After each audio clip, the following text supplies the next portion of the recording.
मुझे ऐसा लगता है कि यूनिवर्स ने बाकी सभी जीवों के लिए बॉटम लाइन और अपर लाइन दोनों खींच दी है कि कहां से कहां तक उन्हें डेवलप होना है। हाँ, हम लोगों के लिए उसने सिर्फ बॉटम लाइन खींची है कि हमें शुरू कहां से करना है, लेकिन जाना कहां तक है अपर लाइन कुछ नहीं दी है। ये हमारे ऊपर है कि हम उसे कितना विकसित कर लें, और हम जितना विकसित करने की संभावना अपने अंदर पैदा कर देते हैं वैसे ही हमारा जीवन। दो पंक्तियां मुझे याद आ रही हैं जी। घनघोर अंधेरा छाए जब, कोई राह नजर ना आए जब, कोई तुमको फिर भरमाए जब, कोई सपना फिर छल जाए जब, कोई तीर सोच का अड़ जाए, दिल फिर मुश्किल में पड़ जाए, उस पल में थोड़ी देर तलक तुम अपनी आंखें बंद करना और अंतर्मन की सुनना। मुमकिन है हम तुम झूठ कहें पर अंतर्मन सच बोले। बहुत सुंदर। तो जब ये अंतर्मन की बात आती है तो ये वही मन है जिसको हम कॉन्शसनेस कहते हैं, दैट इज इंडिविजुअल कॉन्शसनेस। और इसी का जो बड़ा फॉर्म होता है कलेक्टिव कॉन्शसनेस, और उसके बाद जो इसका संपूर्ण रूप होता है वो है यूनिवर्सल कॉन्शसनेस, जिसको आप ब्रह्म, ईश्वर, जो नाम देना चाहेंगे। मैं कोई नाम नहीं देता, लेकिन कॉन्शसनेस है। आज विज्ञान भी इस बात को मानता है। सारी आपकी योग्यता इस बात में है कि आप अपनी कॉन्शसनेस को उस कॉन्शसनेस से ट्यून कर पाओ। लोग अक्सर ये पूछते हैं ये कैसे होगा। मैं कहता हूं सवाल गलत। पहले ये पूछो ये क्यों होना चाहिए।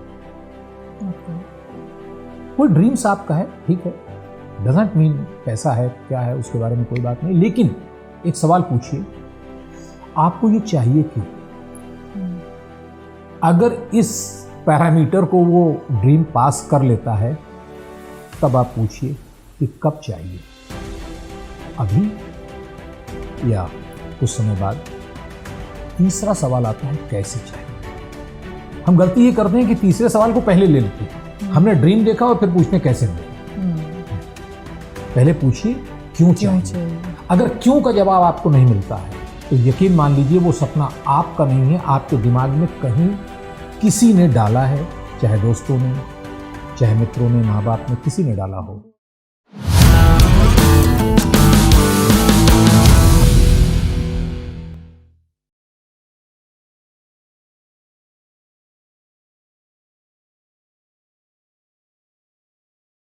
राजस्मृति शो में आपका स्वागत है। आज हम बात करेंगे लाइफ और उससे जुड़े कई पहलुओं की। हमारे साथ हैं डॉक्टर रविशंकर गुप्ता।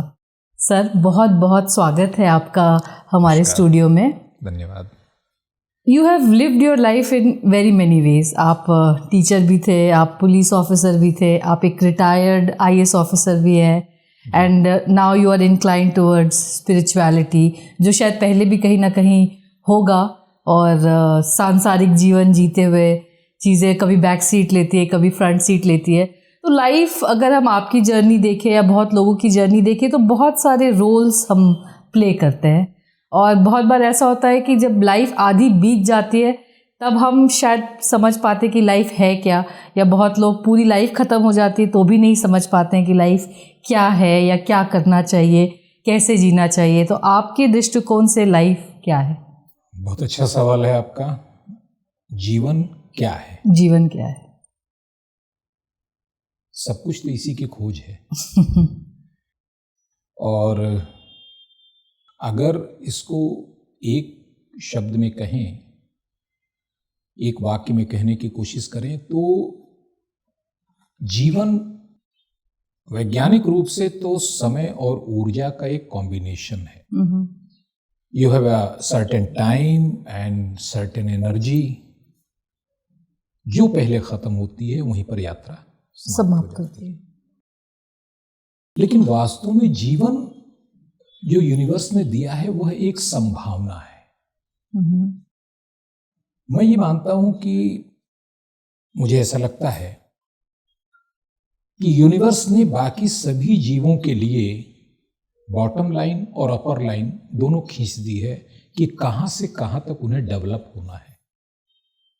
हाँ, हम लोगों के लिए उसने सिर्फ बॉटम लाइन खींची है कि हमें शुरू कहाँ से करना है, लेकिन जाना कहाँ तक है अपर लाइन कुछ नहीं दी है।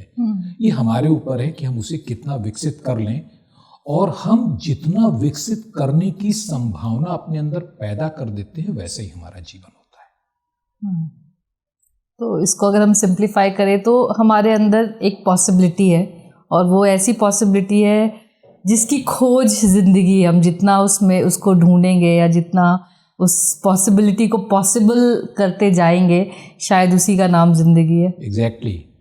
हम अपने को ह्यूमन बीइंग कहते हैं जी, सिर्फ ह्यूमन नहीं कहते। वाई? हम कंटिन्यूस टेंस में क्यों कहते हैं?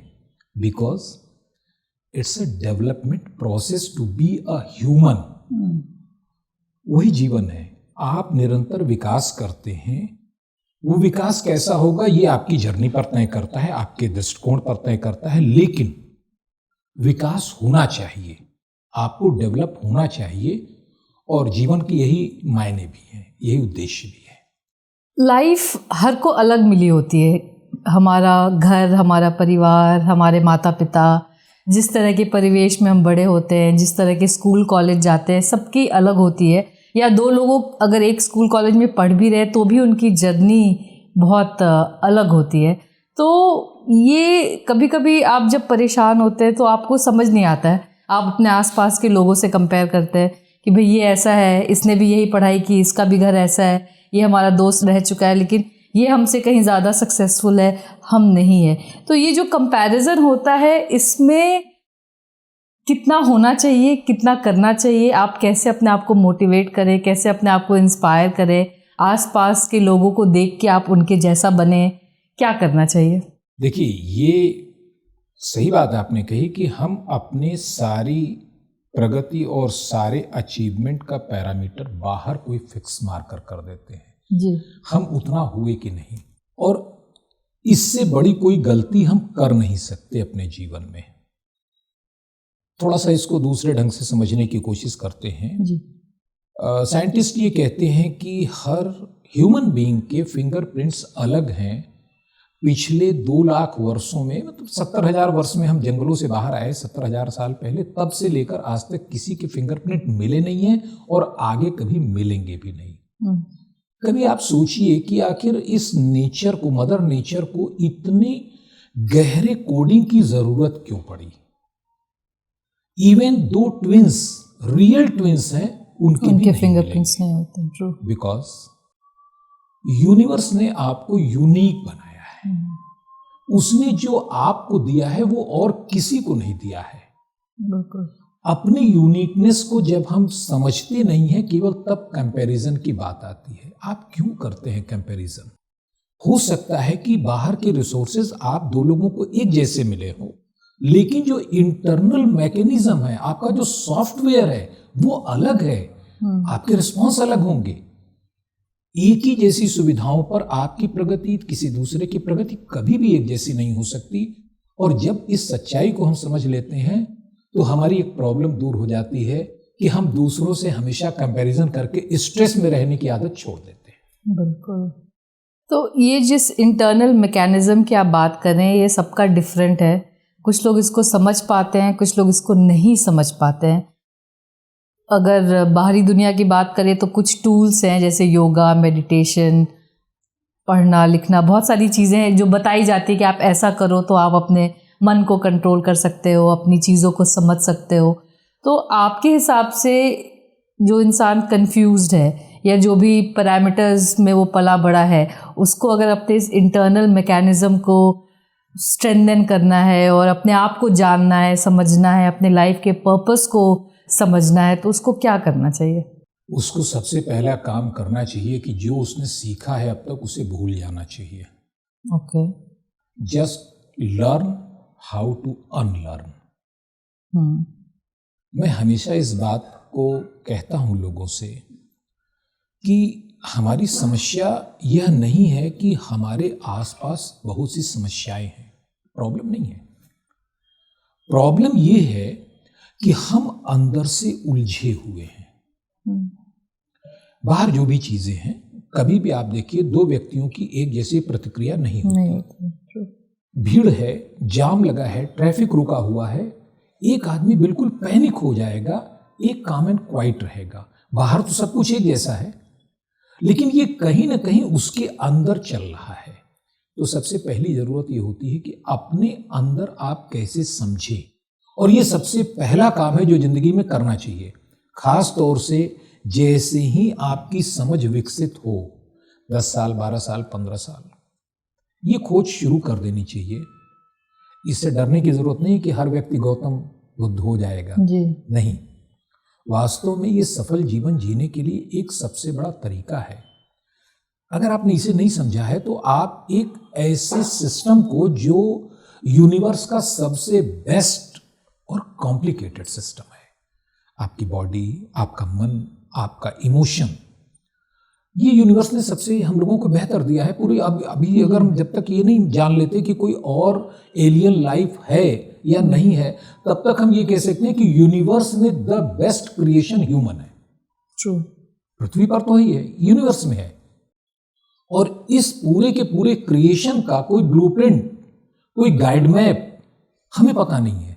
अब इससे ज्यादा आश्चर्य की बात क्या हो सकती है? इसलिए मैं कहता हूं कि जब भी आप शुरुआत करें तो पहली शुरुआत अपने आप से करें, क्योंकि वही एक ऐसी चीज है जो आपके पकड़ में है। आप पूरी दुनिया को नाराज रहते हैं, आप पूरी दुनिया को फिक्स करने की कोशिश करते हैं, चीजें गलत हो रही हैं, लोग गलत कर रहे हैं, व्यवहार गलत हो रहा है, रिलेशन गलत हो रहे हैं। आप हर दूसरे व्यक्ति को चाहते हैं फिक्स कर दें, लेकिन ये संभव नहीं है। आप केवल एक व्यक्ति को फिक्स कर सकते हैं, वो अपने आप को, और फिक्स तब कर पाएंगे जब अपने आप को जानेंगे। आपने एक बात कही कि इसको हम करें कैसे? हाँ, जाने कैसे अपने जाने आप को? कैसे? तो देखिए, आप कुछ चीजें तो सिर्फ अंदर जाके अपने जानी जा सकती है, लेकिन सवाल ये उठता है कि आप अपने अंदर जाएं कैसे। तो अब तक की मेरी जो जर्नी रही है, और खास तौर से अपने साथ जो एक्सपेरिमेंट रहे हैं, लोगों को देखकर जो समझ में आया है, हम बेसिकली साइकोसोमेटिक एक स्ट्रक्चर है। हमारा मन भी है, हमारे पास शरीर भी है। कभी कभी गलती ये होती है कि हमारा मन हावी हो जाता है, हमारा शरीर पीछे छूट जाता है, कभी हमारा शरीर हावी हो जाता है, लेकिन दोनों एक दूसरे को प्रभावित करते हैं। अगर आप मन से दुखी हैं तो शरीर भी आपका डल हो जाएगा, और शरीर थका हुआ है तो मन में कितना भी उत्साह रहे, लेकिन वो बात नहीं आएगी, कम हो जाएगी। इस चीज को समझने के बाद फिर आप मन को समझने की कोशिश कीजिए। भारतीय योग परंपरा में हमारे पास कई 4 चीजें होती हैं। मन है, बुद्धि है, चित्त है, अहंकार है। ये 4 स्तर बताए गए हैं। हो सकता है कि इन चारों पर लोग जानना चाहें तो उनको पढ़ना चाहिए इस पर, लेकिन अभी हम लोग इस तरीके से हम अपनी बातों को रखना चाहेंगे हम कि वो सबके लिए बड़ी सुगम हो। तो बेसिकली जिसे आप मन कहते हैं, मन है क्या, इसको देख लेते हैं। मन वास्तव में आपके जितने पुराने अनुभव हैं पास्ट के, और जितना फ्यूचर की आपकी कल्पना, इमेजिनेशन आप कर सकते हैं, बस इनका एक बंडल है। तो ये हम बस इसी लाइफ की बात कर रहे हैं कि पास्ट लाइफ की भी बात कर रहे हैं? पास्ट लाइफ को पीछे छोड़ देते हैं, क्योंकि जब ये समझ में आ जाएगी तो पीछे भी चल के देख लेंगे, लेकिन अभी जो सामने वही समझ में नहीं आ रही है। ओके। इस जीवन में जितना आपका पिछला अनुभव है, जब मैं अनुभव कहता हूं तो उसमें कुछ खास मैं कहना चाहता हूं। अनुभव, कोई चीज बाहर हुई, अनु का अर्थ होता है पीछे, भव का मतलब होता है होना या उत्पन्न होना। कोई चीज बाहर हुई, उसके बाद आपके अंदर जो पैदा हुआ वह आपका अनुभव है। वो कैसा होगा ये सिर्फ आप पर निर्भर करता है, बाहर की चीज पर नहीं निर्भर करता। क्योंकि एक उदाहरण ले लें। जी जी। अभी पूर्णिमा सी गई है,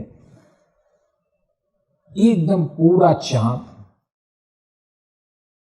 किसी शायर के लिए सबसे बड़ा इंस्पिरेशन। वो बैठेगा उस चांदनी रात में तो उसकी कविता बह निकलेगी एकदम। और जस्ट इमेजिन कि किसी का उसके एक दिन पहले ब्रेकअप हुआ है, उसकी क्या स्थिति होगी। वही चांद मुझे लगता है कि उसे सबसे ज्यादा दुख देने वाला हो जाएगा। चांद में कुछ नहीं हुआ है, ये हमारे अंदर हो रहा है। तो ये जो मन है, ये वास्तव में हमारे अनुभवों का, हमारे कल्पनाओं का एक जाल है। इसीलिए योग में मन को कोई स्वतंत्र अस्तित्व नहीं माना जाता, मन को नहीं माना जाता। और मन पर बहुत ज्यादा चर्चा भी नहीं की जाती है, क्योंकि यह केवल आते जाते विचारों के एक संग्रह है, पानी की तरह बह रहे हैं। आप उस पर ध्यान देंगे तो उसके साथ बह जाएंगे।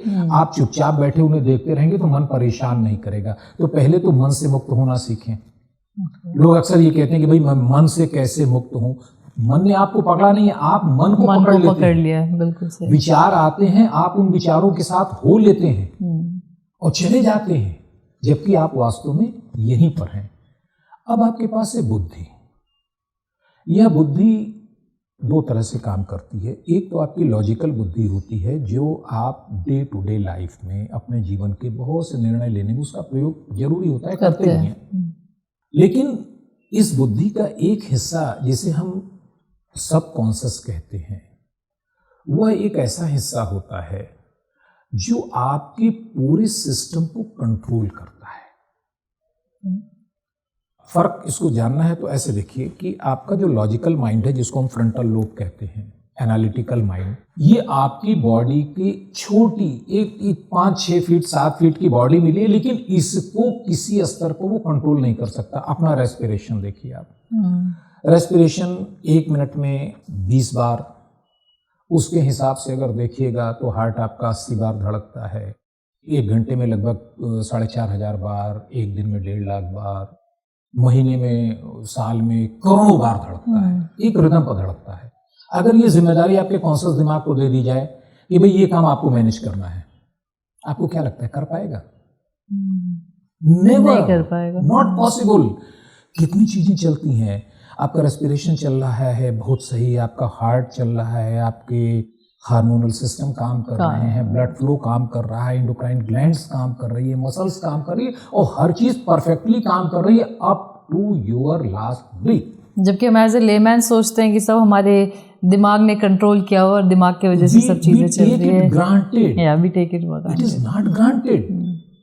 हाँ, सिस्टम ऐसा बना दिया यूनिवर्स ने कि अगर आप उसमें ज्यादा छेड़छाड़ न करें तो वो 100 साल के लिए पर्याप्त है। ये विज्ञान भी मानता है कि ये बॉडी, ये सब कुछ जो है, ये मिनिमम 100 ईयर्स के लिए बने हैं। अगर 100 ईयर हम नहीं पहुंच पा रहे हैं तो सोचने की जरूरत है कि हम इससे ज्यादा छेड़छाड़ क्यों कर रहे हैं।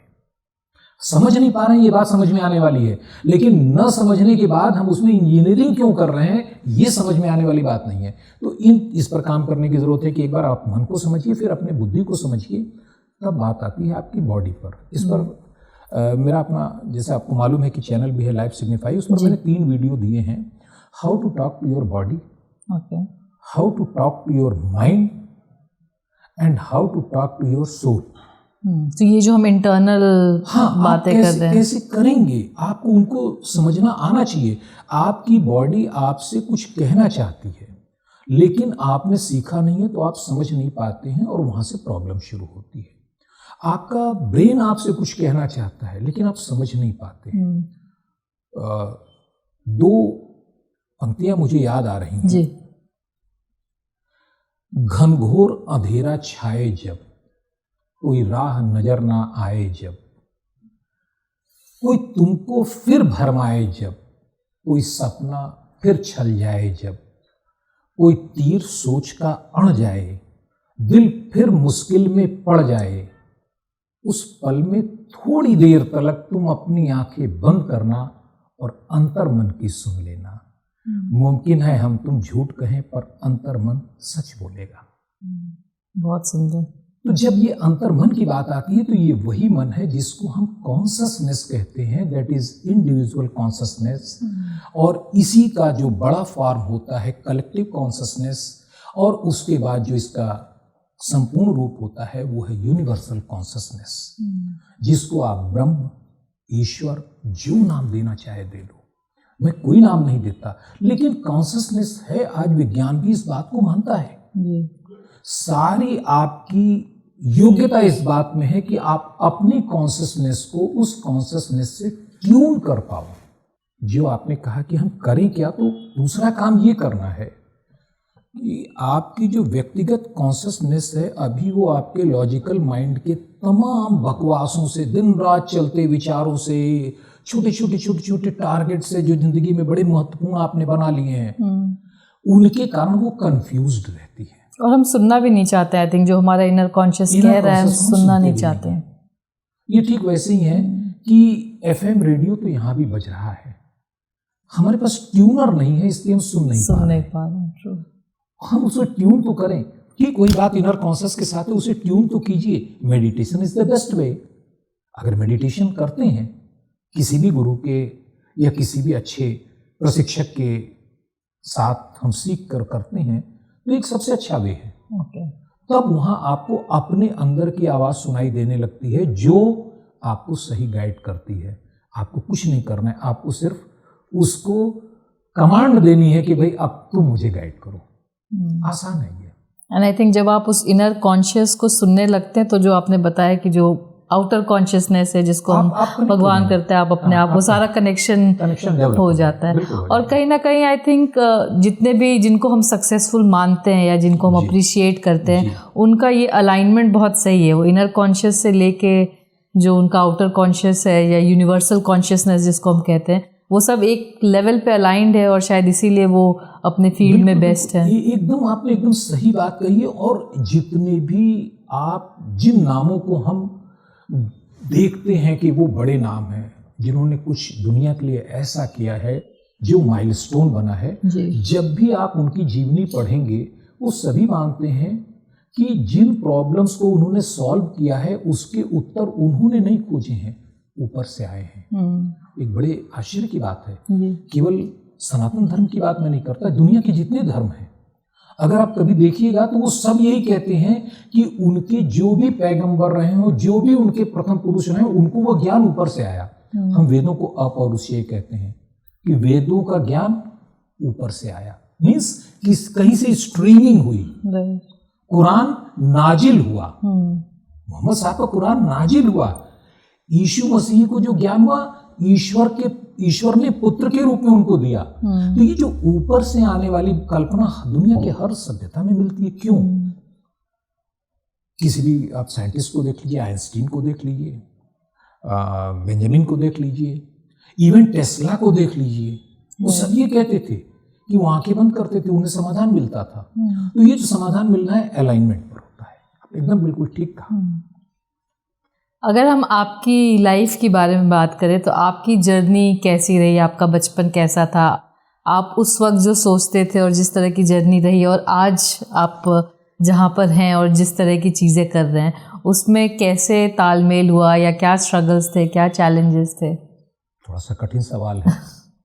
इसका जवाब अगर मैं देना चाहूँ तो बचपन से लेकर आज तक की जर्नी में एक जो सबसे बड़ी अच्छी चीज़ हुई है, जिसके लिए मैं ईश्वर को अगर कहीं हैं और यूनिवर्स को धन्यवाद देना चाहूँगा कि मेरी सारी इच्छाएं पूरी नहीं हुई। साधारण रूप से ये बात लग सकता है कि थोड़ी सी कॉन्ट्राडिक्टरी है। हाँ, लोग चाहते हैं कि हमारी सारी इच्छाएं पूरी हो तो लाइफ अच्छी है। चलिए आप कल्पना कीजिए कि आपने जीवन में पीछे बचपन से लेकर अब तक जितनी बातें सोची, अगर वो सारी पूरी हो जाती तो क्या आप ऐसी होती जैसी आज हैं? शायद नहीं, डेफिनेटली नहीं।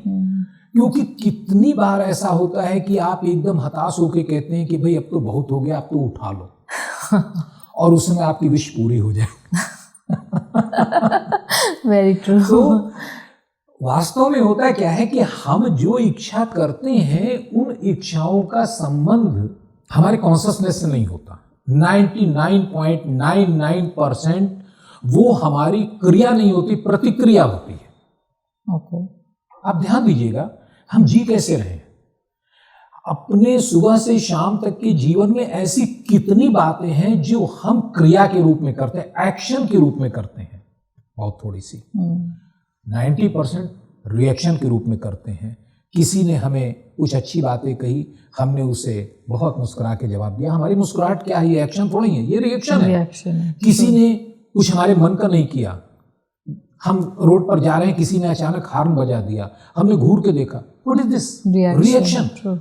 आप पूरी जिंदगी जब रिएक्शन में जिएंगे तो आप अपने मन का करेंगे कब? तो हमें रिएक्ट नहीं करना चाहिए, सिर्फ एक्ट करना चाहिए। एक्ट करना चाहिए, एग्जैक्टली। क्योंकि जब आप एक्ट करते हैं तो वो आपका निर्णय होता है।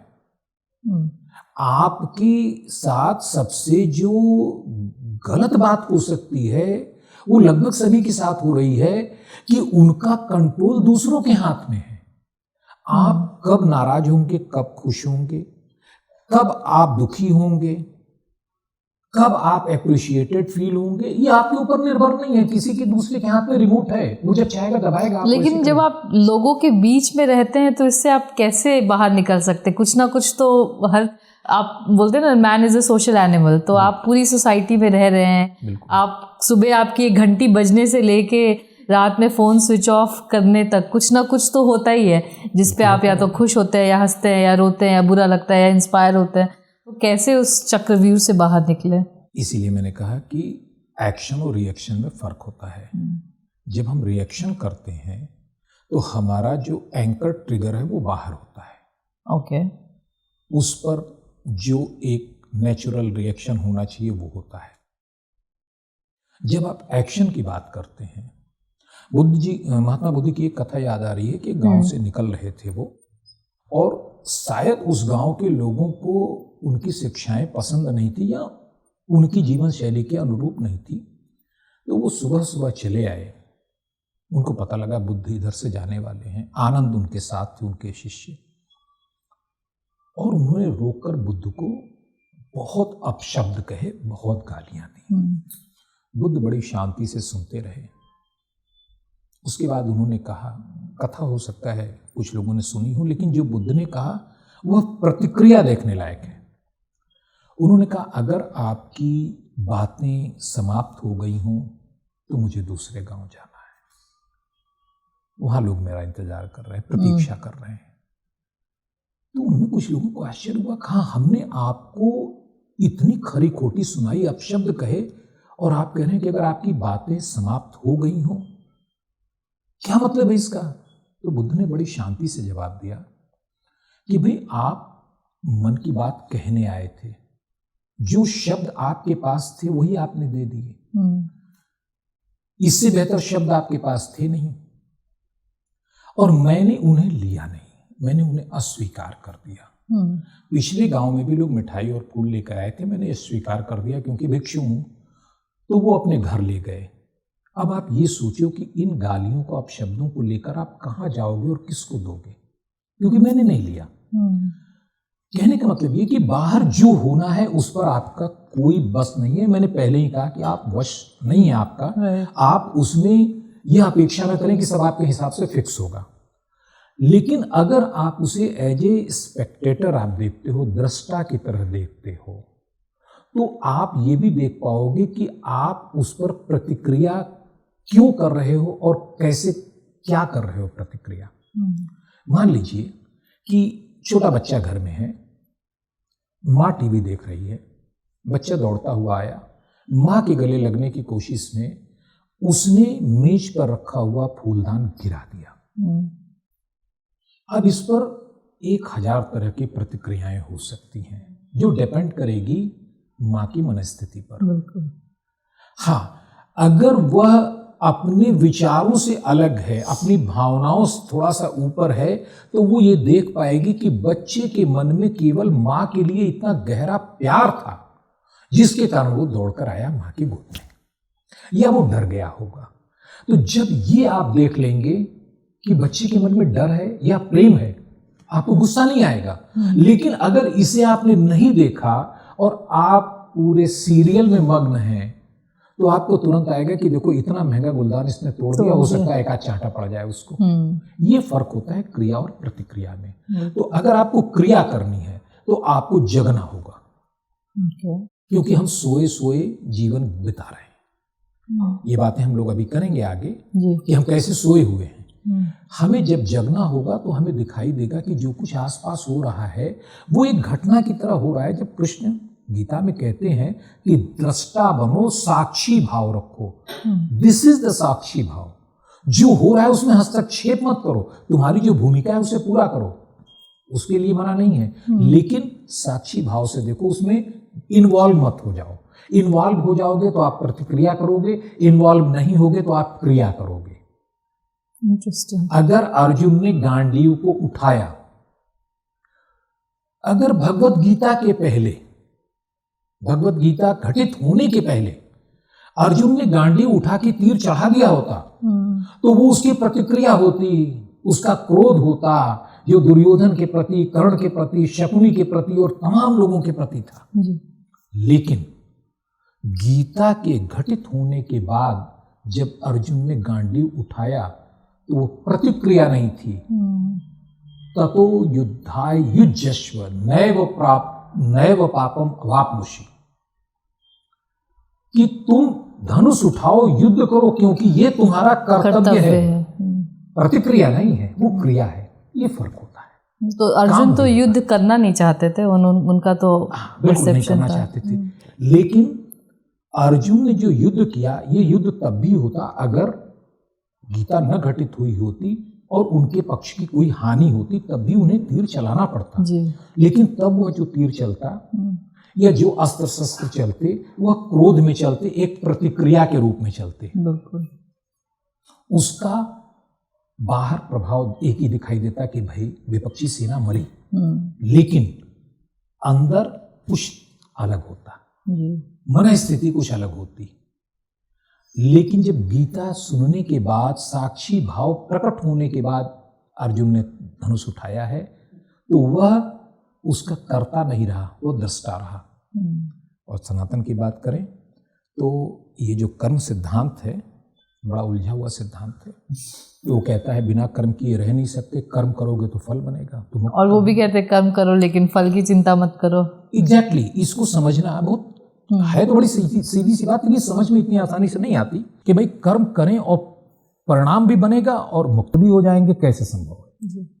गीता में एक अध्याय में भगवान कृष्ण कहते हैं कि ब्रह्मणि आधाय कर्मणि, संभवतः तीसरे चौथे अध्याय में कहते हैं कि ब्रह्मणि आधाय कर्मणि संगम तत्वा करोत यह लिप्यते न स पापेन पद्म पत्र इवाम्भसा। ठीक यही प्रश्न जो आपने पूछा, ये अर्जुन ने पूछा था कि हम एक तरफ आप कह रहे हैं कर्म करो, दूसरी ओर आप ये कह रहे हैं कि कर्म जो हम जानते हैं कि कर्म करेंगे तो बंधन भी बनेगा कर्म फल भोगने के लिए, तो ये संभव कैसे है कि हम कर्म करें और कर्म के बंधन से मुक्त रहें।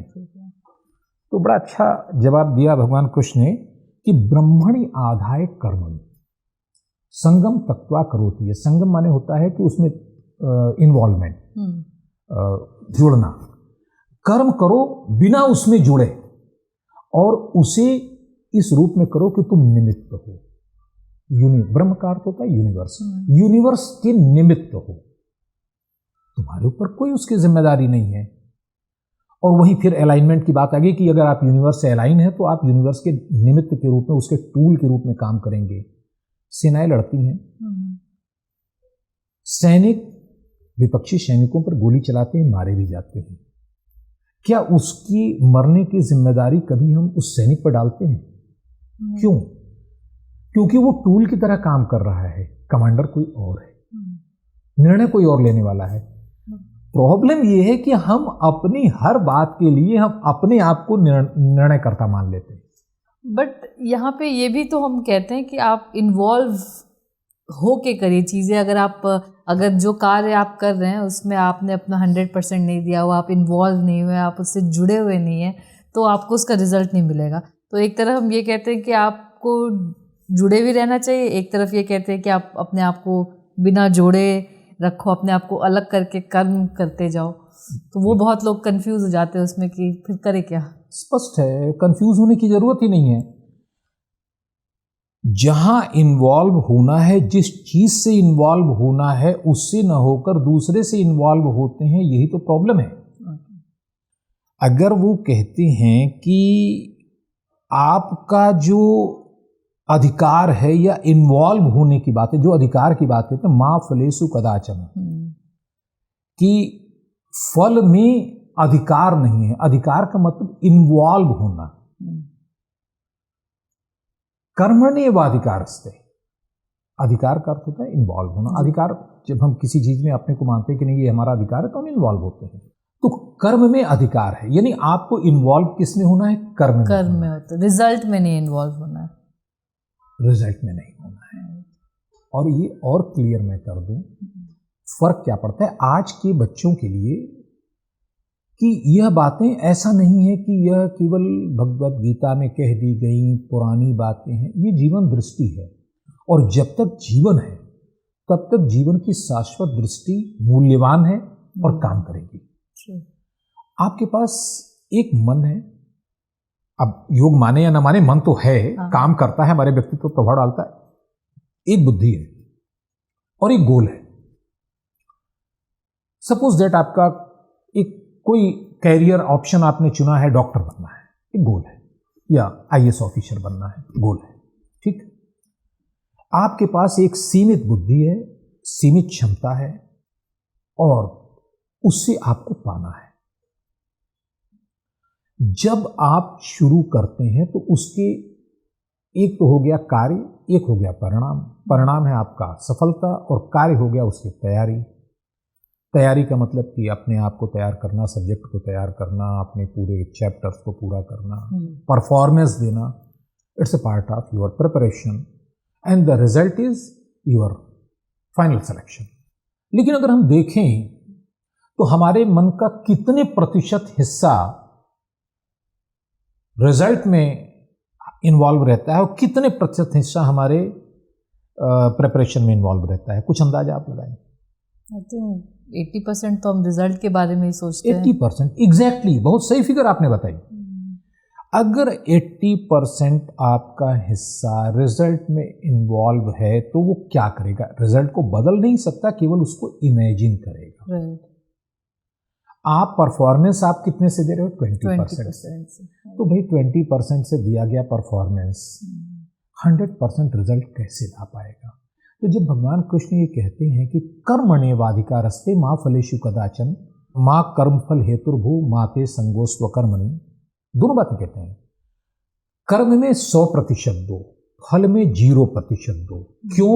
क्योंकि फल या परिणाम रिजल्ट है जो अपने आप आएगा, केवल यात्रा पूरी कर लो। आप जब कहीं जाना चाहते हो तो आप इमेजिन कर लो, ठीक है भाई गोवा जाना है, अच्छी बात है, गोवा के बारे में इमेजिन कर लो, लेकिन 1-2 मिनट इमेजिन कर लो। अब ऐसा नहीं है कि आप इमेजिन करने के चक्कर में गाड़ी चलाना भूल जाए, क्योंकि ड्राइव करना है, आपको वहां तक पहुंचना है। अब ड्राइविंग पर अगर आपने 100% फोकस किया तो जब आप पूरा करोगे तो पहुंच ही जाओगे। उसके बाद वो ये भी कहते हैं कि अकर्म भी नहीं करना है आपको। तो ये बातें क्लियर हैं, इसमें कुछ नहीं है। आप इसको, स्वामी विवेकानंद का एक प्रसंग मुझे याद आता है, क्योंकि बड़ा इस पे सटीक इसका उदाहरण है। स्वामी रामकृष्ण परमहंस ज्ञानी व्यक्ति थे और विवेकानंद जी एकदम आज के युवाओं जेन जी इनकी तरह अधीर, सब कुछ चाहिए, अभी चाहिए। जो भी उनका बचपन पढ़ेगा तो उसे ये पता चल जाएगा। तो उन्होंने कहा भाई देखिए, आप इतनी ज्ञान की बातें करते हैं, इतनी बड़ी बड़ी बातें करते हैं, वो तो समझ में नहीं आती, और इतना समय भी नहीं है कि मैं इसको बैठ के समझूं। सफलता का सबसे छोटा रास्ता बताइए। ये विवेकानंद जी का प्रश्न था, उनके राजयोग नामक पुस्तक में आता है। तो स्वामी रामकृष्ण परमहंस हंसे और उन्होंने कहा कि भाई सफलता का अगर सबसे छोटा रास्ता, तो साध्य को साधन बना दो और साधन को साध्य बना दो। ये मैंने बहुत पहले, लगभग 30-40 वर्ष पहले पढ़ा था। समझ में तो धीरे धीरे बाद में आया, लेकिन जब समझ में आया तो लगा कि नहीं, इतनी बड़ी बात इतने छोटे शब्दों में कह देना। उन्होंने कहा साधन को साध्य बना दो, साध्य को साधन बना दो, क्योंकि वो इस मानव प्रवृत्ति से परिचित थे कि 80% हमारी रुचि, हमारे सपने, हमारा इन्वॉल्वमेंट सब परिणाम में होता है। परिणाम का मतलब है साध्य, साध्य का मतलब है गोल। तो गोल में हम 80% हैं और साधन माने टूल्स जो है उसमें 20% है। तो उन्होंने कहा दोनों को रिप्लेस कर दो, 80% साधनों को दे दो और 20% गोल पर दे दो, सफलता मिल जाएगी। और मेरा ख्याल है कि ये आपके प्रश्न का सबसे अच्छा स्वयं उत्तर है। बिल्कुल। और हम आपके लाइफ जर्नी की बात कर रहे थे, आपने बताया कि आपको जो चीज़ें नहीं मिली जी, उसके लिए आप बहुत शुक्रगुजार हैं, तो उसको और थोड़ा इलैबोरेट करके अपनी जर्नी को एक्सप्लेन करिए। एक उदाहरण से हम लोग करते हैं। कोई ऐसी पिक्चर है जिसको आप देखना चाहती हैं, अभी तक देखा नहीं है? चलिए मान लेते हैं कोई भी एक पिक्चर है, आपकी बड़ी इच्छा है देखने की और प्लान कर रहे हैं आप जाने के लिए। कैसा होगा अगर मैं उसकी आपको पिक्चर देखने के पहले उसकी कहानी सुना दूं, फिर कहूँ आप पिक्चर देखा? अच्छा लगेगा आपको? नहीं। क्यों? बिकॉज सब पता चल गया, वो सस्पेंस खत्म हो गया, वो जो सस्पेंस खत्म हो गया। क्यूरियोसिटी थी वो खत्म। ठीक यही बात जीवन के बारे में भी है। अगर सारा जीवन कैलकुलेटेड आपके प्लानिंग के मुताबिक होने लगे, उसका रोमांच खत्म हो जाएगा, जीने का मजा ही खत्म हो जाएगा। जीवन की खूबसूरती यही है कि जीवन आने वाला कैसा होगा ये पता नहीं है, इसी में उसका टेस्ट है। तो इसीलिए मैं कहता हूँ कि मेरी सबसे बड़ी, मैं धन्यवाद इस बात के लिए देता हूँ कि मेरी सारी इच्छाएं पूरी नहीं हुई, लेकिन फिर भी एक अच्छा जीवन मिला। एक संस्कारी सनातनी माँ बाप के घर पर पैदा हुआ, कुछ उनके संस्कार मिले, कुछ इंस्पिरेशन दोस्तों का मिला, अध्यापकों का मैं बहुत आज भी उनके प्रति मैं वही सम्मान आदर भाव रखता हूँ, क्योंकि उन्होंने तराशा और एक दृष्टि दी। ध्यान रखिएगा, दृष्टि दी, दृष्टिकोण नहीं दिया है। आज गलती हो रही कि हम दृष्टिकोण दे रहे हैं। तो उन्होंने दृष्टि दी जिससे जीवन को समझने और आगे बढ़ने के लिए कुछ प्रेरणा मिली। काफ़ी लंबी जर्नी रही, पेंटर रहा, स्पोर्ट्समैन रहा, टीचर रहा, फिर बैंक ऑफिसर रहा, फिर पुलिस ऑफिसर रहा, फिर अंत में इस सर्विस में आया। लेकिन उसके पहले जो एक मेडिटेशन और योगा के रूप में जर्नी शुरू हुई थी 10, 12, 15 वर्षों की उम्र में, वो अंदर कहीं बीच के रूप में रही। तो रिटायरमेंट के बाद लगा कि उस जर्नी को अब कंटिन्यू करना चाहिए, उसे मैंने रास्ते में छोड़ दिया था। दैट्स वाई कि एक पूरे इस जीवन के अनुभव के साथ मैं क्या कर सकता हूँ बेहतर, जब इस बात पर सोचना मैंने शुरू किया। और हर आदमी को सोचना चाहिए, क्योंकि जीवन वह नहीं है जो आप पाते हैं, जीवन उस बात के लिए याद किया जाता है जो आप देते हैं, जो आप बनाते हैं, जो आप बनाते हैं, जो आप देते हैं, जो आप रिटर्न करते हैं समाज को। तो जब ये प्रश्न मेरे सामने आया तो मुझे लगा कि मैंने एक जो कंप्लीट जीवन, मेरे हिसाब से कुछ ख्वाहिशें अधूरी तो ही हैं, लेकिन एक कंप्लीट जीवन जो मुझे यूनिवर्स ने दिया, तो I should be courteous enough, मुझे इतना हम्बल होना चाहिए कि मैं उसके एक्सपीरियंस को शेयर कर सकूं ताकि वो दूसरे लोगों के काम आ सके। दैट्स वाई कि आई एम हियर और यही कर रहा हूँ। आपने बताया कि आपने बहुत सारी चीज़ें की, मतलब अलग अलग प्रोफेशन को आपने देखा, जिया, सीखा, लर्न किया, अनलर्न किया। बट कहीं ना कहीं जो यूथ है या जो लोग 30s 40s में हैं, वो कंफ्यूज हो जाते हैं कि हम क्या करें, कैसे करें, डिप्रेशन का शिकार हो जाते हैं, पर्पस ऑफ लाइफ नहीं मिल पाता है। या आप जैसे आज खुश हैं कि आपको ये इतनी बेहतरीन जीवन मिला, जो भी रोल्स एंड रिस्पॉन्सिबिलिटीज़ आपको मिलते कि आप निभाते आए, और आज आप उस कगार पे हैं कि अब जो आपके अंतरात्मा में है वो आपको आपका पर्पस मिल गया और आप करते जा रहे हैं। बट इसको लोग नहीं कर पाते हैं। तो आप जानना चाहते हैं क्यों नहीं कर पाते? या उस अगर आप उस पछधार में 30s में 40s में और एक लाइफ आप बिता चुके हैं, लास्ट इनिंग्स आपकी बची हुई, होता है ना, बैकवर्ड काउंटिंग आपकी शुरू हो गई। अगर आप 40 साल के हैं तो और 40 साल की लाइफ मान के चलिए कि आपके पास है, जो कि नहीं भी हो सकती है। तो जो 40 बीत गया और जो 40 बचा हुआ है, जो उल्टी गिनती जो शुरू हो चुकी है, उसको आपको कैसे डील करना चाहिए? इसका जवाब देने के पहले मुझे लगता है कि कुछ चीज़ों पर मुझे जानना चाहिए कि लोग सोचते क्या हैं। आप कैसे तय करते हैं कि आपकी उल्टी गिनती कब शुरू हुई? जैसा कि आपने कहा कि 100 साल तो एक होता है, बट अगर वैसे एज इंडेक्स देखें तो 70-80 मैक्सिमम आजकल चल रहा है कि चलो एक एवरेज ले लिया है कि चलो 80 साल तक आप जिंदा रह सकते हैं अगर आपके बॉडी में कोई खास प्रॉब्लम नहीं है तो। ओके, ठीक है, एवरेज मॉब के लिए होता है। हम प्लान करते हैं इंडिविजुअल के लिए। तो एक तो गलती यहीं से शुरू हो गई कि जो मॉब के लिए सही है उसको पैरामीटर बना के हम इंडिविजुअल के लिए बना रहे हैं। मैंने पहले ही कहा कि इंडिविजुअल यूनिक होता है, मॉब उस यूनिकनेस का क्लस्टर तो हो सकता है, बट क्लस्टर के जो पैरामीटर्स हैं वो मॉब पर फिट बैठ जाए ज़रूरी नहीं है, इंडिविजुअल पर फिट बैठ जाए कोई ज़रूरी नहीं है। चलिए, ये अपनी जगह पर है। देखिए, जब हम ये कहते हैं कि भाई हमारे जीवन में हम ये तय नहीं कर पा रहे हैं कि हम करें क्या, ये हमें समझ में नहीं आ रहा है कि हम करें कैसे,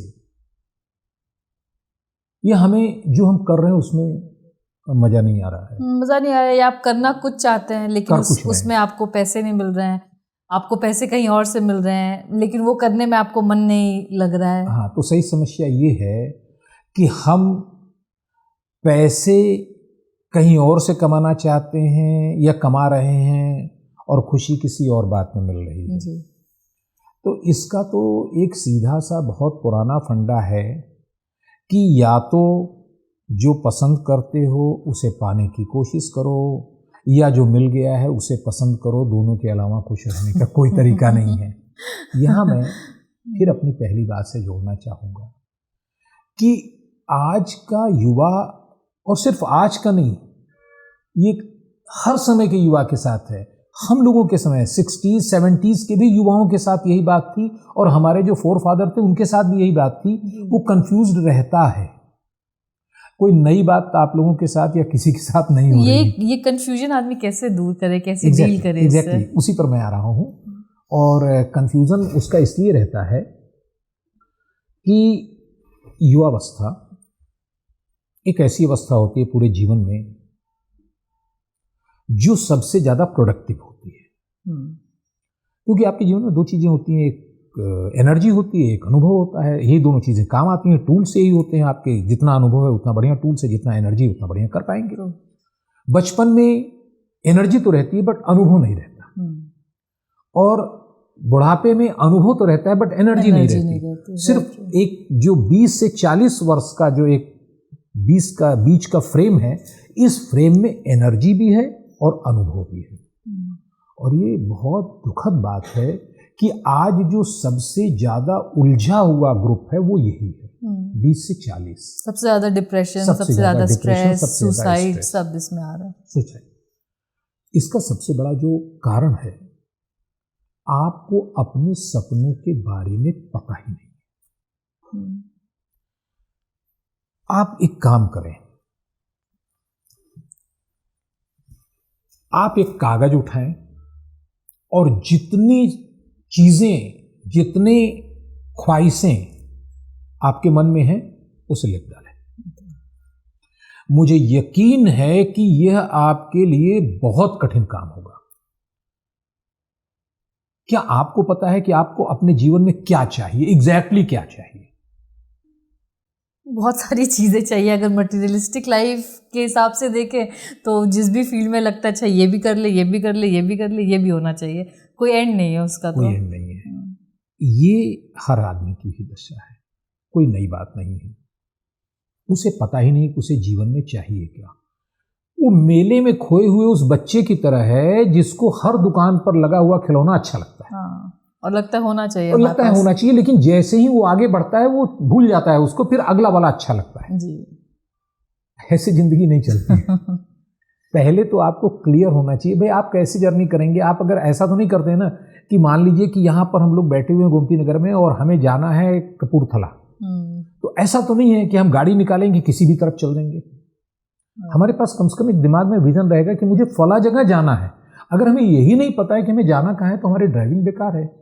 आपको नहीं लगता है कि ये जो ग्रुप है 20 से 40 वाला कुछ ऐसे ही जीवन जी रहा है, उसे ये नहीं पता है कि जाना कहाँ है, लेकिन वो जा रहा है। हाँ।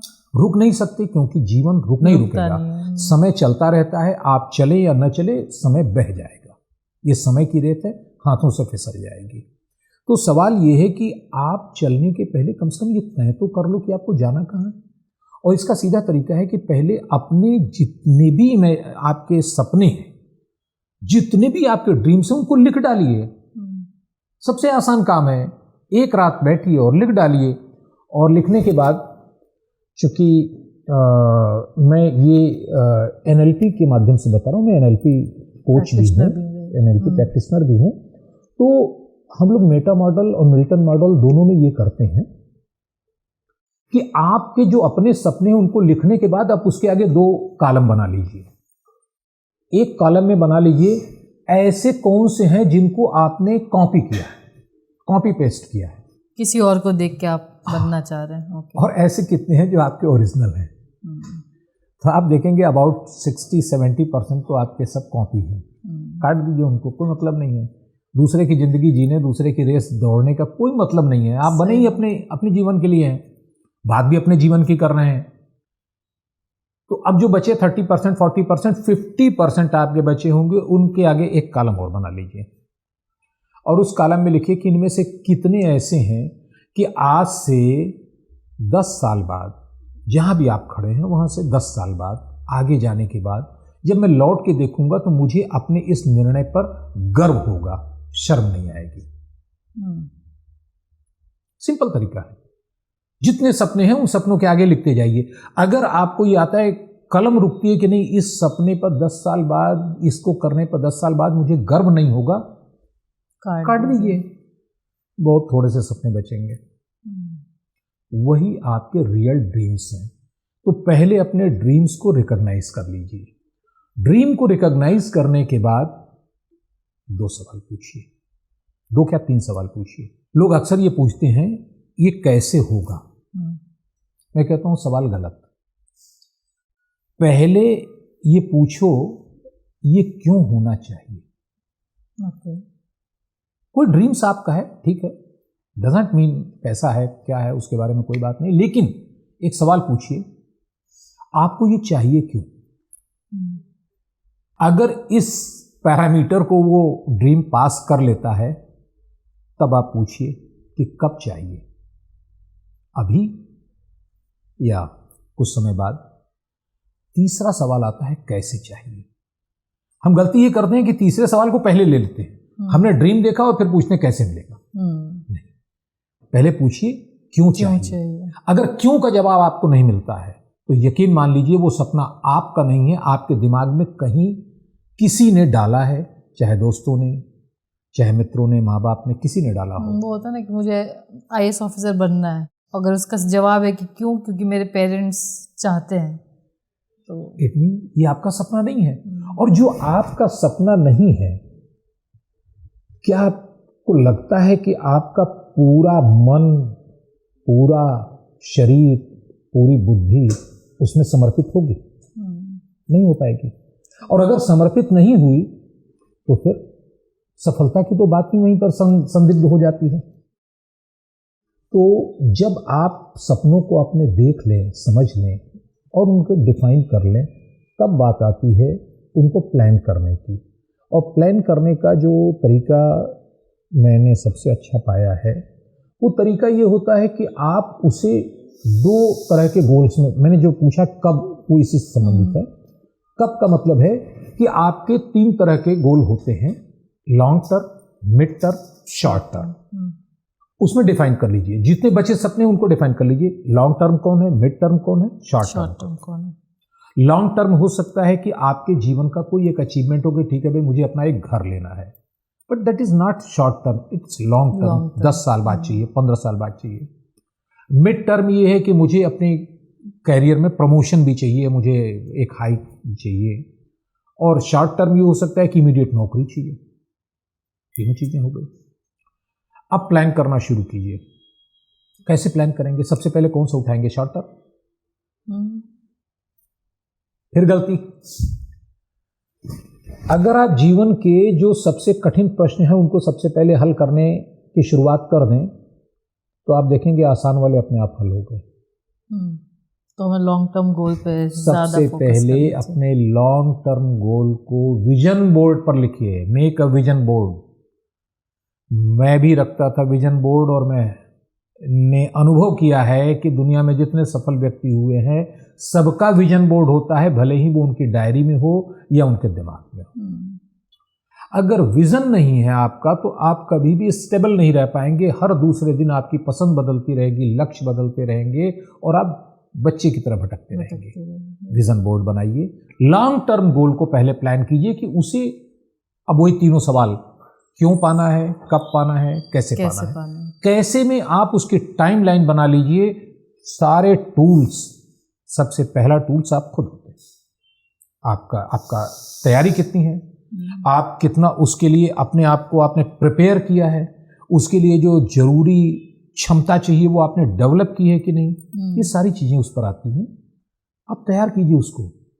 अगर आपका पैरामीटर एकदम सही, आपने सब एनालाइज कर लिया, आपने कैसे का पूरा प्लानिंग कर लिया, तो लॉन्ग टर्म गोल अब सिर्फ आपके लिए एक यात्रा रह गया है, एक जर्नी रह गई है।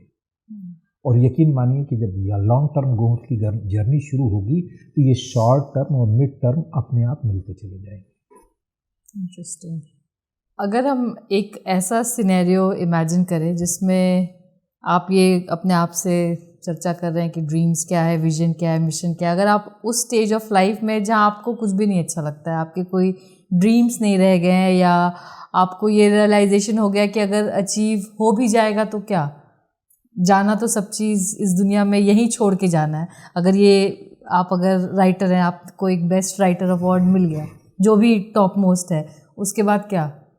तो अगर आप उस स्टेज पे आ गए कि आपको अब कुछ चाहिए ही नहीं, आपको अब कुछ करना ही नहीं है, या किसी चीज़ से वो मोह माया नहीं है, आप सब चीज़ छोड़ के एक स्पिरिचुअल जर्नी की तरफ जाना भी चाहते हैं, लेकिन आपके आसपास की सिचुएशन वैसी नहीं है, परिस्थिति वैसी नहीं है, अभी भी चीज़ें हैं जिसके लिए आप रिस्पॉन्सिबल हैं, तो उस फेज़ में आपको क्या करना चाहिए? बहुत अच्छा विषय आपने उठाया है, जो आजकल ट्रेंडिंग है कि इसके बाद क्या, ये दुनिया अगर मिल भी जाए तो क्या तो क्या? आप ही नहीं, यही जनरेशन नहीं, उस समय भी लोग परेशान थे, उस समय भी परेशान थे। यह एक चीज समझने वाली है कि ऐसा होता कब है। क्या ऐसा इसलिए होता है कि आपने जीवन के सारे रहस्यों को समझ लिया है और मोह भंग हो गया है? ऐसा नहीं है। ये मैं अगर सनातन संस्कृति में, जो सनातन की बात मैं इसलिए कहता हूँ कि इसमें सब कुछ मिल जाता है, ऐसा कुछ भी नहीं है जो नहीं मिलेगा। अगर हम इसकी बात करें तो यहां कभी भी उस तरह के त्याग की बात की ही नहीं गई है जिस तरह का त्याग और जिस तरह की उदासीनता आज लोगों में घर कर रही है। ईशावास्योपनिषद का पहला श्लोक है, ईशावास्यमिदं सर्वम, ये ऋग्वेद से संबंधित है।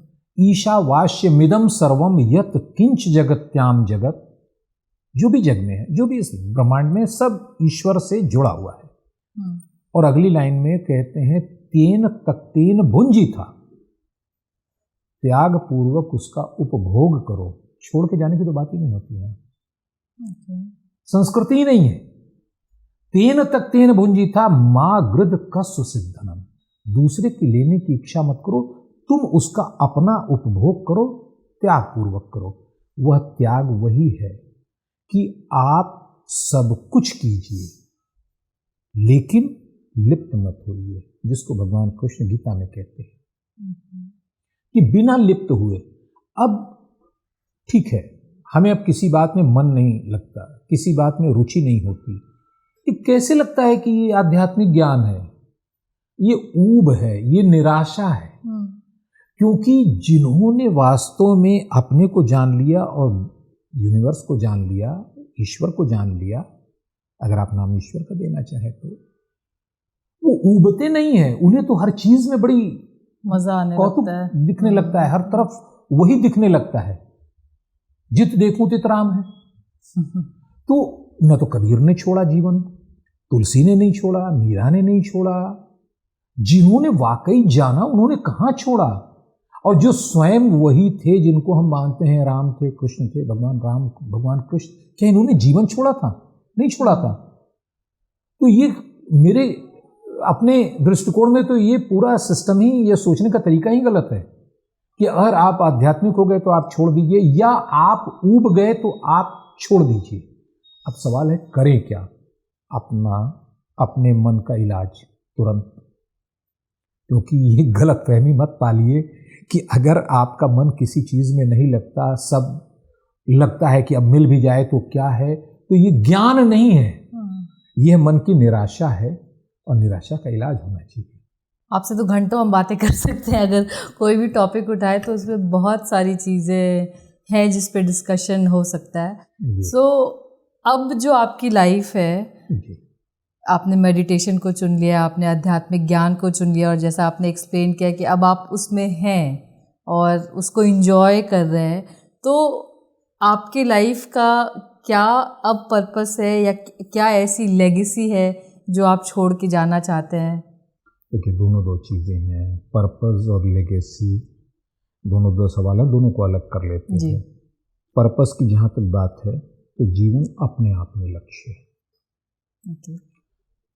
जीवन से ज़्यादा मूल्यवान वस्तु कुछ भी नहीं है। ये किसी का लक्ष्य नहीं, किसी का साधन नहीं हो सकता।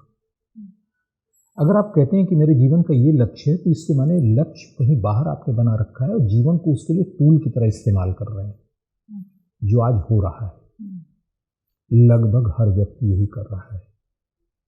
ये तो जीवन का अपमान है, क्योंकि मनुष्य का जीवन, मैं धर्म आध्यात्मिकता की बातें छोड़ भी दूं, केवल वैज्ञानिक तथ्यों पर कहूं तो the best ever creation bye universe in every aspect, जो कुछ भी जहां तक बनाया जा सकता है वो सबसे बेहतर है। सबसे बेहतर मन, सबसे बेहतर इमेजिनेशन, सबसे बेहतर सॉफ्टवेयर, सबसे बेहतर हार्डवेयर, और सबसे बड़ी बात है कि मनुष्य जीवन की जो इतनी प्रशंसा की गई है कि देवता तरसते हैं। क्यों तरसते हैं? क्यों कि इसके आगे और पीछे पॉसिबिलिटी नहीं है। देवता जिसको हम कहते हैं कि भाई देवता हो गए, उसके विकास की संभावना नहीं, उसकी एक लिमिटेशन बना दी गई, उसको उसी फ्रेम में रहना है। मनुष्य के नीचे जब हम बात करते हैं पशुओं की, तो उनको भी एक फ्रेम में रहना है। ये बीच का फ्रेम ऐसा है जिसमें कोई अपर लिमिट नहीं है। आप कहीं तक अपने को डेवलप कीजिए। इसलिए कहते हैं लोग कि देवता भी मनुष्य का जन्म लेने के लिए तरसते हैं। तो अब प्रश्न ये है कि इतना कीमती जीवन अगर मिला है, तो वो भला किसी दूसरी चीज का टूल कैसे हो सकता है? ये अपने आप में लक्ष्य है। और लक्ष्य क्या है? जीवन की पॉसिबिलिटी कितनी हो सकती है?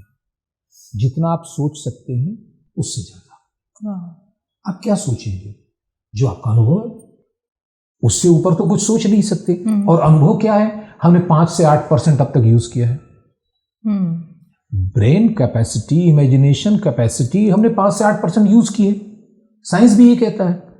तो प्रश्न ये है कि 100% कैपेसिटी का 80 बिलियन न्यूरो सेल्स का ये ब्रेन हर व्यक्ति को यूनिवर्स क्यों दे रही है? अगर 5 से 8% यूज करना है भाई, तो सबसे पहले जो निएंडरथल थे और उनके भी पहले जो अफ्रीकन्स थे, वही बहुत अच्छे थे। छोटा सा दिमाग था, जिसको कहते हैं वो हिंद ब्रेन कहते हैं उसको, that is called reptilian brain, Hind brain, primitive brain, उतना ही पर्याप्त था। लेकिन उसने बहुत बड़ा दिमाग दिया। क्यों दिया? क्योंकि कुछ और करना था, या उसे कराना था, या उसने प्लान किया था, हमें मालूम नहीं है। ये बात अलग है। अब हमने मोबाइल तो ले लिया है, लेकिन यूजर मैनुअल पढ़ा नहीं है, तो उसकी क्या क्या फंक्शन है हमें मालूम नहीं है। सेम ह्यूमन बॉडी की वही है। तो जब आप इसको इस दृष्टिकोण से देखेंगे तो समझ में आएगा कि इस जीवन में कितनी पॉसिबिलिटीज है। केवल इसी को अगर आप एक्सप्लोर करना शुरू कर दो, तो यह जीवन अपने आप में सार्थक हो जाएगा। और जब इसे आप एक्सप्लोर करते हैं खुश होकर, क्योंकि अगर किसी व्यक्ति को बहुत बड़ा खजाना मिल जाए तो मुझे नहीं लगता कि दुखी होगा, तो खुश होगा ना, हर चीज को देखने की कोशिश करेगा। और मैं हर व्यक्ति को यही कहता हूं। जब आपने पूछा कि जीवन जो पिछला बीता, तो वो यही, मैं कुछ संयोग ऐसा रहा है, मैं तो इसको इतनी समझ नहीं थी जितनी आज है, डेफिनेटली नहीं थी, लेकिन एक जीवन दृष्टि जो मिल गई थी, वो ये मिल गई थी कि जो कुछ भी मिल रहा है, जो कुछ भी सामने आ रहा है, उसे स्वागत करो, उसके प्रति हमेशा बच्चों जैसी उत्सुकता रखो, एकदम उसको जान लेने की, उसको समझ लेने की, पर्पस मत जोड़ो। बच्चे को आप देखिए, छोटे बच्चे को सबसे बढ़िया एग्जाम्पल होते हैं, वो हर चीज को जानना चाहता है। एक बच्चा यहाँ आ जाएगा, वो इसे भी जानना चाहेगा, मोबाइल को भी जानना चाहेगा, इसे भी जानना चाहेगा, सब कुछ छुएगा, देखेगा। ऐसा नहीं है कि उसको कोई इसमें बहुत इंटरेस्ट है, वो केवल इसलिए कि उसे अच्छा लग रहा है। जीवन भी ऐसे ही है। जब आप उस बच्चे की तरह हो जाते हैं मन में। एक बच्चा जीवित रखना चाहिए हर व्यक्ति को, और जब तक वो बच्चा आपके अंदर है तब तक आप जीवन से कभी ऊब नहीं सकते। और जिन लोगों की बात आपने की है कि वो एकदम अब सोचते हैं कि जीवन में अब क्या पाना बाकी रह गया, मैं ये कहता हूँ कि उनके अंदर का बच्चा मर गया है। एग्जैक्टली। उत्सुकता मर गई है। और जब आप पॉसिबिलिटीज को खोजना शुरू करेंगे तो रोज इतने चैप्टर खुलेंगे, इतने पन्ने खुलेंगे, इतने फूल खिलेंगे कि आप सोचते रह जाएंगे कि क्या देखें क्या छोड़ दें। Very true. रोमांच से भरा हुआ है। तो जीवन खुश रहने का नाम है, अनंत पॉसिबिलिटीज है। हम सीख ना पाए, हमारी कमी है। और अगर हम आपकी लेगेसी की बात करें तो देखिए, लेगेसी जैसी किसी चीज़ की मेरी कोई अभी प्लानिंग नहीं है और मैं इसकी आवश्यकता भी नहीं समझता। लेगेसी का अर्थ ये होता है कि हमें ये भ्रम हो कि हमने इस दुनिया को किसी एक रास्ते से उठा के दूसरे रास्ते पर डालने के लिए कुछ तैयार कर दिया। ऐसा कुछ नहीं है। एक बहुत बड़ा प्रवाह है, समय का एक प्रवाह है, चल रहा है। हम सब इसमें बह रहे हैं, हजारों वर्षों से बह रहे हैं, और जब तक सृष्टि रहेगी बहते रहेंगे। ऐसे ही चलता रहेगा समाज। ध्यान दीजिएगा, हमारे यहाँ भारतीय संस्कृति में कभी भी ये नहीं कहा गया है कि सृष्टि समाप्त होती है। हाँ। ये चक्रीय होती है, चलता रहेगा। अब इस चलते रहने में आपने अपना रोल कितनी खूबसूरती से निभा दिया। नाटक की सफलता इसी पर होती है। तो मेरी पूरी की पूरी कोशिश ये है कि मुझे जो रोल मिला है उस रोल में मैं अपनी द बेस्ट परफॉर्मेंस दे पाऊं, and that will be my ultimate satisfaction. Beautiful. So चलते चलते आप क्या कहना चाहेंगे लोगों को जो परेशान है, हैरान परेशान घूम रहे हैं, या ऐसे भी इन जनरल लाइफ, अगर लाइफ का पर्पस समझना है, करना है, तो आपकी तरफ से क्या मैसेज है लोगों के लिए? देखिए, लाइफ का पर्पस समझना है, जैसे फिलोसॉफिकल प्रश्नों में बहुत ज़्यादा मत उलझिए। आप केवल ये देखिए कि जो जीवन मिला है आप उसका सम्मान कर रहे हो या नहीं कर रहे हो। मुझे इस बात का हमेशा दुख रहता है कि हम में से ज़्यादातर लोग जो ये जीवन मिला है इसके प्रति सम्मान नहीं रखते, और ज़्यादातर लोग सबसे ज़्यादा अपने आप को दंडित करते हैं, चाहे इमोशनली, चाहे मेंटली, चाहे फिजिकली। Very true. क्योंकि आप दूसरों के साथ बहुत ज़्यादा अन्याय कर नहीं सकते, उसका प्रतिरोध होने लगता है। अपने साथ जो भी चाहे कर लो। और आश्चर्य ये भी है कि अपने आप से वो मिलते कम है। मैंने कई लोगों से पूछा कि पिछली बार आपकी मुलाकात अपने आप से कब हुई थी, उन्हें याद भी नहीं है। अपने से मिलिए, अपने प्रति सद्भाव रखिए, क्योंकि किसी को भी दुर्भावना या इस प्रकार की आलोचना अच्छी नहीं लगती जैसी हम अपनी करते हैं। हमारे अंदर एक प्राण नाम की चीज़ भी है जो पूरे जीवन का आधार होती है। केवल सांसें नहीं है, मन मस्तिष्क नहीं है, प्राण भी है। एक कॉन्शसनेस भी है, एटर्नल कॉन्शसनेस, जो बार बार आपको टोकती है, हम सुने या न सुने, हर मौके पर बोलती है। उसका सम्मान कीजिए, उसी के साथ मैत्रीपूर्ण भाव रखिए। आप देखेंगे कि जीवन में आश्चर्यजनक रूप से परिवर्तन आने लगा है। आपको हर चीज़ में कुछ रस मिलने लगा है, कुछ नयापन लगने लगा है, कुछ रुचि जगने लगी है। और जब रुचि जगने लगेगी तो आपको जीवन की सार्थकता के लिए कोई पैरामीटर नहीं बनाना है।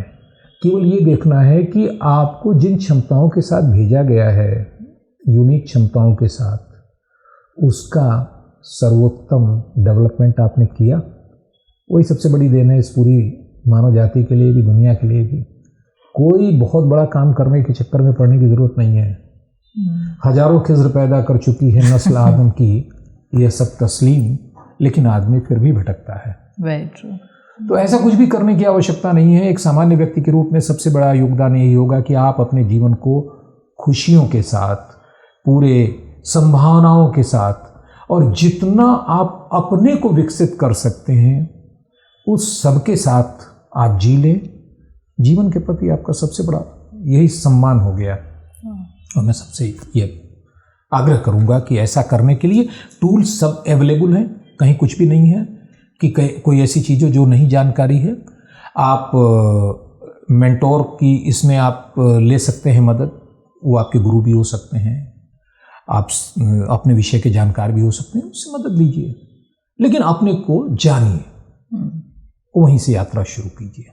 बहुत सुंदर। इससे अच्छा मैसेज और कुछ नहीं हो सकता है कि आपको अपने आप को जानना है। जिस दिन आप अपने आप को जान लिए, आपकी सारी प्रॉब्लम, सारा स्ट्रेस, सारा डिप्रेशन, लाइफ की जितनी भी समस्याएं हैं, सब वो खत्म हो जाएंगी। तो thank you so much for coming. बहुत अच्छा लगा आज आपसे बात करके, एंड आई एम श्योर आपके इस वीडियो के माध्यम से लोगों को एक मार्गदर्शन मिला होगा, जो उलझे हुए हैं सुलझ जाएंगे किसी हद तक। Thank you for coming.